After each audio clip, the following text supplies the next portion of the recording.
Muy buenos días, mi nombre es Reymax Almado Azuaje y hoy tengo el privilegio de hablarles con referente a los mapas mentales y a la teoría de Ned Herman.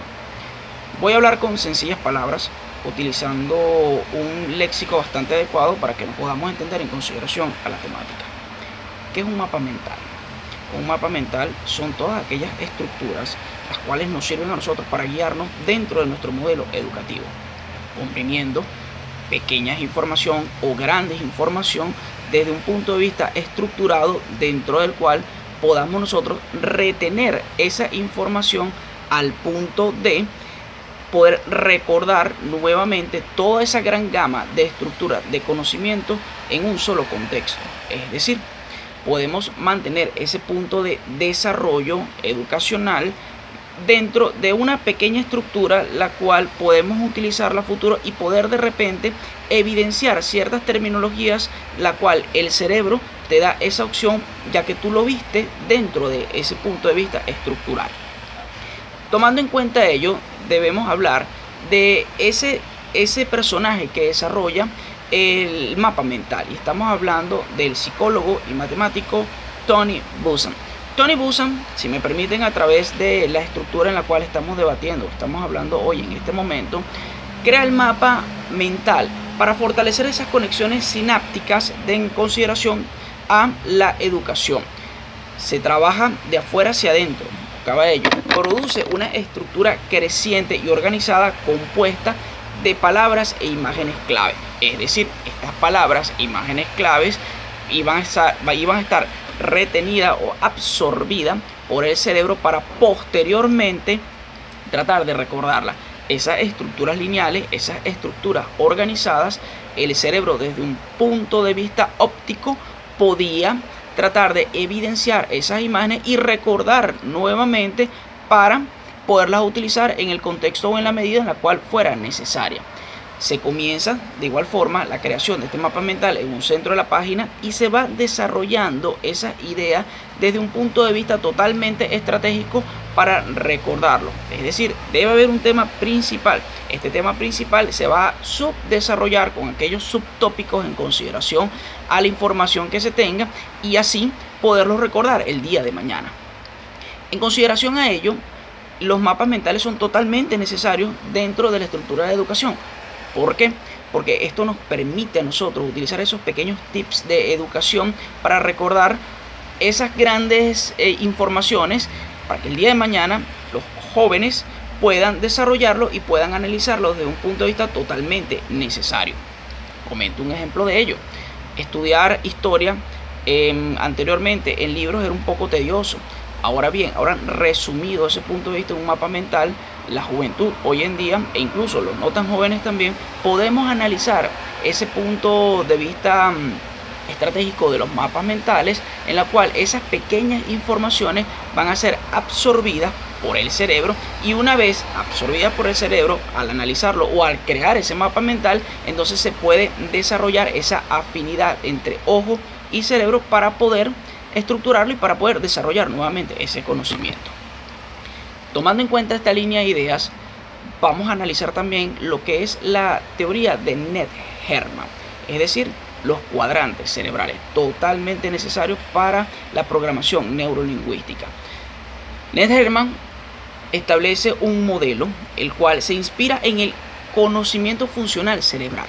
Conocimiento funcional cerebral, es decir, esa estructura en la cual el cerebro se va manejando o cómo se subdivide estos puntos de vista a nivel cerebral para que desde esa forma se pueda analizar y se pueda estudiar un aspecto totalmente necesario, cómo somos nosotros los seres humanos con el manejo de nuestras relaciones.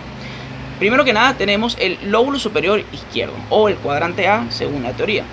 El lóbulo superior izquierdo, hablamos de personas con actitudes que se especializan en la lógica en el punto de vista cuantitativo y analítico.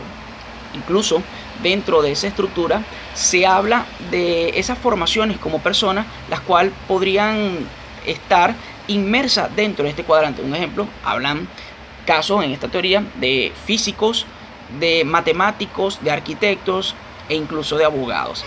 Digo abogados, acotación, yo soy abogado y me siento referenciado en consideración a este cuadrante, ya que uno busca es la analítica, ya que uno busca el saber y el conocimiento dentro, la razón de ser. Dicen también esta teoría que su comportamiento son personas frías, personas distantes, de poco gesto y calculador, ¿sí? El matemático piensa, actúa. El abogado en este caso también piensa, analiza y actúa. Es decir, su programación neurolingüística va enfocada directamente hacia un punto de vista estratégico, es decir, buscar la verdad. Bastante interesante esta parte de la teoría, ya la cual me veo evidenciado en consideración a ello, ¿no? De igual forma tenemos el lóbulo inferior izquierdo o cuadrante B.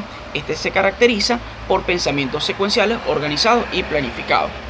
Es decir, la ocupación principal de estas personas que manejen o se manejan en el lóbulo inferior izquierdo son administradores, gerentes y contadores. Es decir, saber cuál como empresario o saber como gerente en gerencia empresarial, cómo esas personas pueden estar ubicadas dentro de ese contexto también. Un gerente es una persona analítica, una persona secuencial, una persona organizada y que va a planificar. Tenemos que tomarlo en cuenta de ello para poder subdesarrollar las obligaciones de cada uno de ellos. Su comportamiento: introvertido, controlador y minucioso en ciertos puntos de vista. Siguiendo la teoría de los cuadrantes cerebrales, tenemos el lóbulo inferior izquierdo derecho, es decir, el cuadrante C. En este cuadrante C las personas son sensoriales, emotivas, musicales e incluso espirituales, el manejo holístico en este caso. Una ocupación principal: un maestro de música, una persona con espíritu y una persona con vocación a servir. Creo que todos deberíamos ser así, con una vocación a servir, una vocación espiritual también. Su comportamiento: ser extrovertido, ser emotivo y ser espontáneo. Creo que deberíamos manejarnos muchas personas con este cuadrante C, seríamos mejores personas. Y por último, el lóbulo superior derecho, cuadrante D. Este se destaca también en lo integrador, en lo global y en lo sintético en este caso. Ocupaciones: artista, un pintor, una persona que maneje la literatura, de igual forma un músico también. ¿Cuál es su comportamiento? Original, el humor y el gusto en este caso. Es necesario que tomemos en cuenta todos estos desarrollos para ser unas mejores personas, manejar todos estos cuadrantes del cerebro. ¿Por qué? Porque quizás yo como abogado puedo ser analítico, pero también manejo otros cuadrantes en consideración a mi parte cerebral según la teoría de Ned Herman. Es decir, también amo la música, también me encanta el desarrollo artístico, en este caso, lo cual va manejando esos puntos de vista para ser un ser humano complejo. ¿Por qué es la importancia de esta teoría? Porque así conocemos nosotros la programación neurolingüística de cada uno. Conocemos cómo nos vamos desarrollando como personas, cómo podemos ser mejores personas y sobre todo cómo podemos ser seres humanos más integrales y seres humanos más necesarios dentro de esta sociedad. Es decir, seres humanos que aporten y no que resten en consideración a los beneficios que esta sociedad hoy en día y sobre todo en la educación es totalmente necesario. Aportar conocimiento, aportar desarrollo y sobre todo aportar humanidad. Lamentablemente tenía unas láminas de PowerPoint, pero en otra oportunidad será, ya que sufrí un desperfecto en mi computadora. Bueno, saludos y un placer.